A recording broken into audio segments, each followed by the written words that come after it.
Hi, my name is Rachel Rodenhouse, and I'm going to be analyzing Story of an Hour by Kate Chopin. It was written in 1894. I did a little pre-reading before I began because I've never heard of this author before, and I wanted to know what her story was, what she normally wrote about, all of that jazz. So I found out she lived between 1850 and 1904. So right during the Civil War era there. I also found out she was a U.S. short story author for the most part, and she really focused her stories on like a feminist viewpoint, and she wrote a lot about women's search for identity, female sexuality, and gender social norms. I also found out that her father died when she was 5, so she was raised by her mother, grandmother, great-grandmother, and then the nuns in the Catholic Church. So that could be a reason that she's so focused on this feminist viewpoint, that she was raised by strong women, and that's just what she grew up with, and that's what she believes, which was definitely not what most people believed then. So the mode is obviously going to be a short story. And then the topic, I predict, will have something to do with feminism, empowering a woman, something like that. And based on the title and the fact that it's a short story, I'm assuming that it's going to be in one location. It's just going to be something that happened, one event that just happened probably in an hour's time. So yeah, let's get started here. Knowing that Mrs. Mallard was afflicted with heart trouble, great care was taken to break to her as gently as possible the news of her husband's death. So right there, I inferred that this heart problem is going to represent how women were portrayed as weak and inferior. It was her sister Josephine who told her, in broken sentences, veiled hints that revealed and half concealing. Her husband's friend Richards was there, too, near her. It was he who had been in the newspaper office when intelligence of the railroad disaster was received, with Bentley Mallard's name leading the list of killed. He had only taken the time to assure himself of its truth by a second telegram, and he had hastened to forestall any less careful, less tender friend in bearing the sad news. So I admired the author's craft here. Right off the beginning of the paragraph, she let out with, it was her sister Josephine who had told her, in broken sentences, veiled hints that revealed and half concealing. So broken sentences was used just to start out the paragraph, and then throughout this paragraph, she used a lot of commas and things like that to really break up sentences, and they wouldn't otherwise flow normally, but in this case where she let off with the broken sentences, she kind of brought it all together, and it really was brilliant. And then I was a little confused because I wasn't 100% sure what hastened meant, so I looked it up, and it just means to do something quickly, so that made sense to me. She did not hear the story as many women have heard the same, with a paralyzed inability to accept its significance. She wept at once, with sudden, wild abandonment in her sister's arms. When the storm of grief had spent itself, she went away to her room alone. She would have no one follow her. So again, I made an inference. It says that she didn't take the news as most women would, and she just kind of got all of her emotions out and then just wanted to be alone. So to me, that kind of meant that she doesn't normally conform to social norms when she doesn't have to, and she's different than most women. There stood, facing the open window, a comfortable, roomy armchair. Into this she sank, pressed down by a physical exhaustion that haunted her body and seemed to reach into her soul.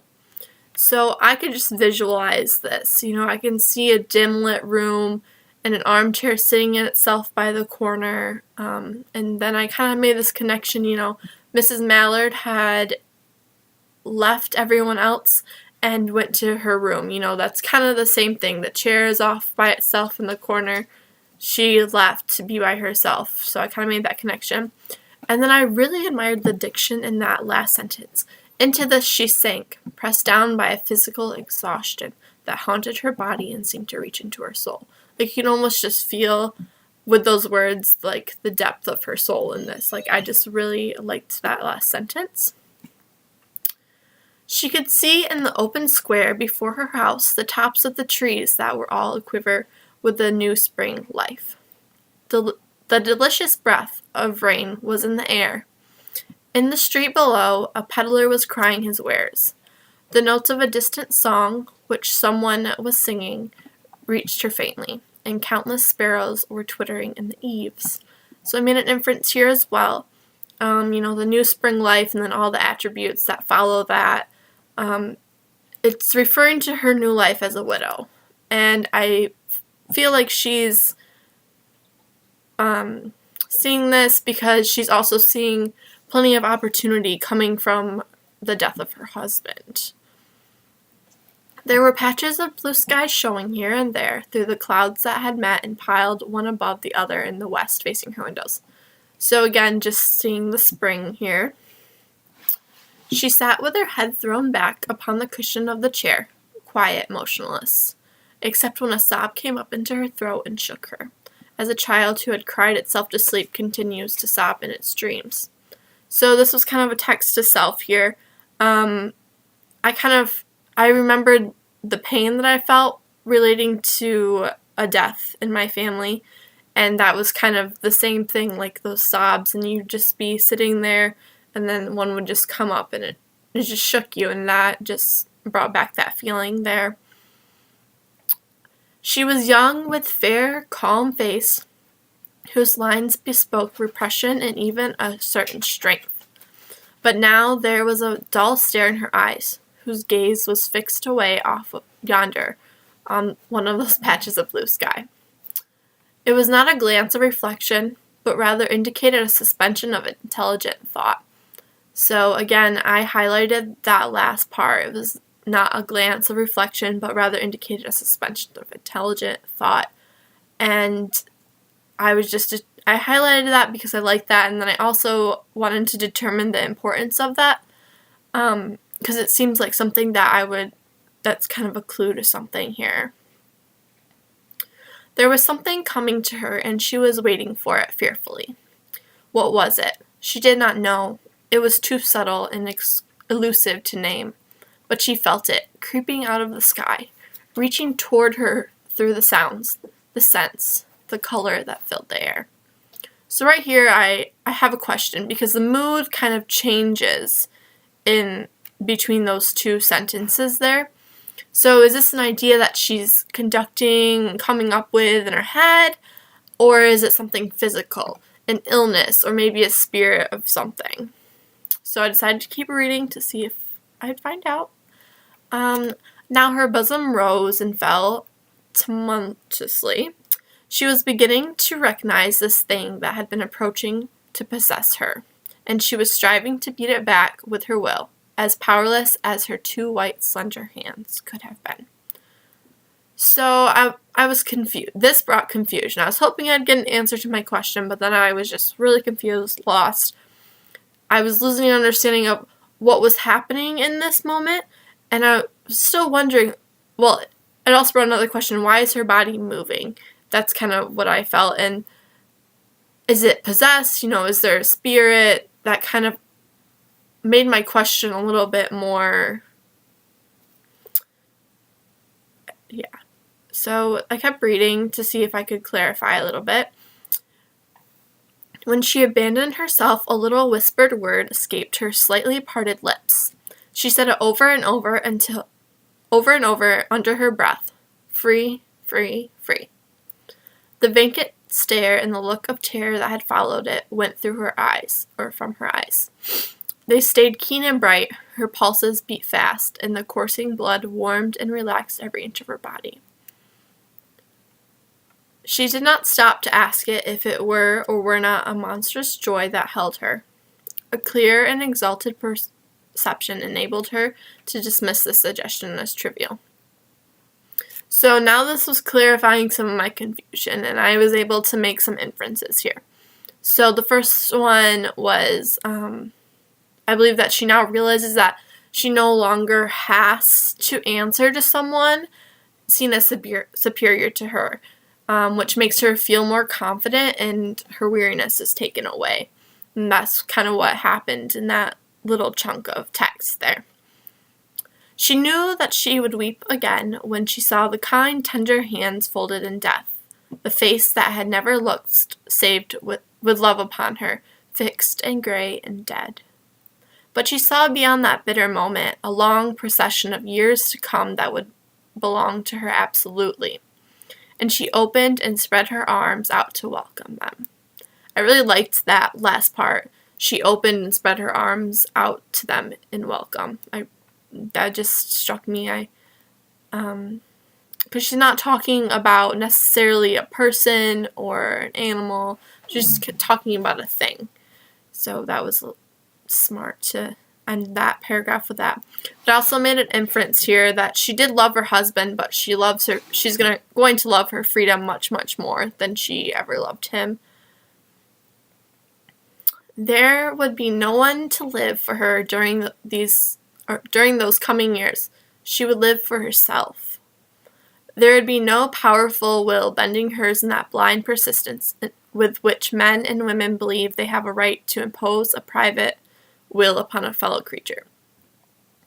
A kind intention or a cruel intention made the act seem no less a crime as she looked upon it in a brief moment of illumination.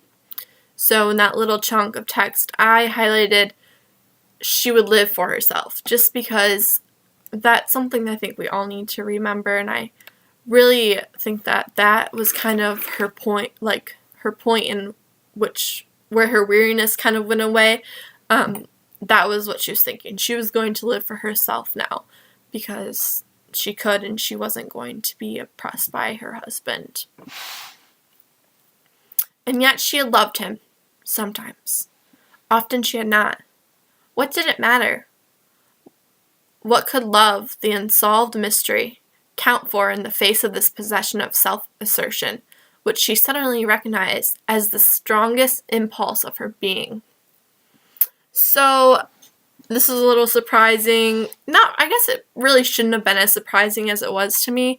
But she really didn't love her husband, like I had earlier assumed. I mean, she did, but, it just seems like he was just so, not necessarily cruel, but just putting her down all the time, telling her what to do, and she just really did not love that, and that made her not love him most of the time, which is sad, but I guess it happens. And then I liked the end of that too, the diction that she used.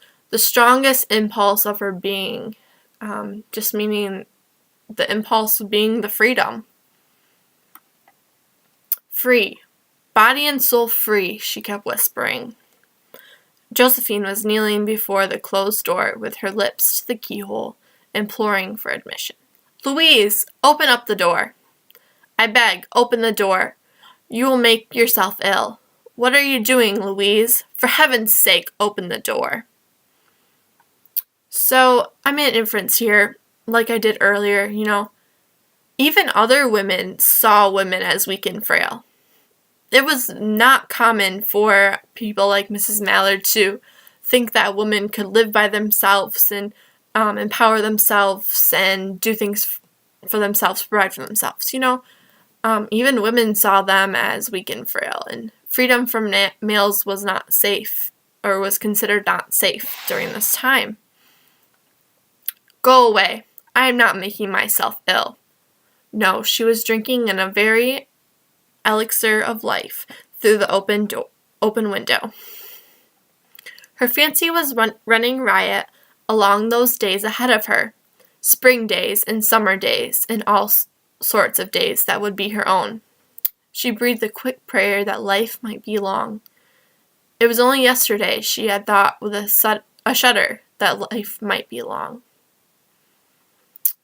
So I'm just looking here, she was unhappy with her life and she was dreading how long it was going to be, but now she's just seeing the opportunity for how full and happy she can be in her life. So, I mean, that part is sad that she really just didn't find joy in her life that often, but it's encouraging to see that she can now see a future, even though that had to come with a death.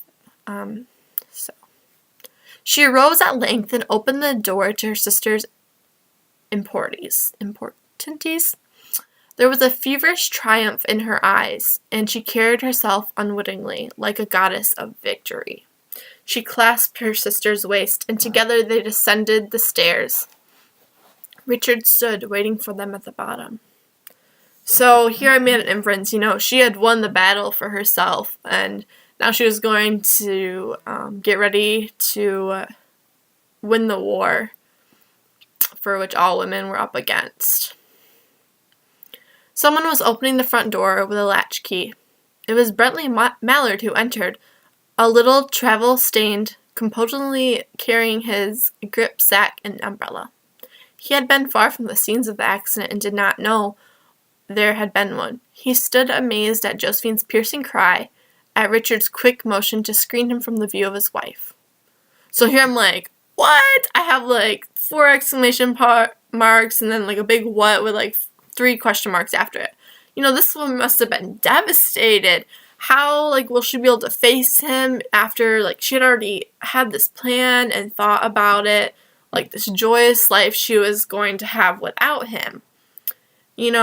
And that has to be hard because your husband walks in and you were just, not necessarily happy he had died, but happy about the life that you were going to live. So then I was questioning, I was is she going to leave him? Even, I would think that even in this time, feminists and people who thought these big ideas like Mrs. Mallard, that was still a disgrace to leave your husband and have a divorce, that still just wasn't something that was done often, and it was just kind of sad to do. So, anyways, but Richard's was too late. When the doctors came, they said she had died of heart disease, of joy that kills. So then I was just again, what? Exclamation mark, question marks. That was so surprising to me that she died, but really, if you put 2 and 2 together, the beginning, they talked about how they were going to have to give her the news very carefully because she did have a weak heart, a health condition. So, and they did that, but her husband just entering the room after she had just spent probably close to an hour thinking about how he was dead and how she was just going to live this awesome life and she was just looking forward to it. That had to be a shock. And if she really did have this heart condition, this heart disease, that can really be a big, I don't know, I guess that could happen. But anyways, that was my review of Story of the Hour. I hope you enjoyed it.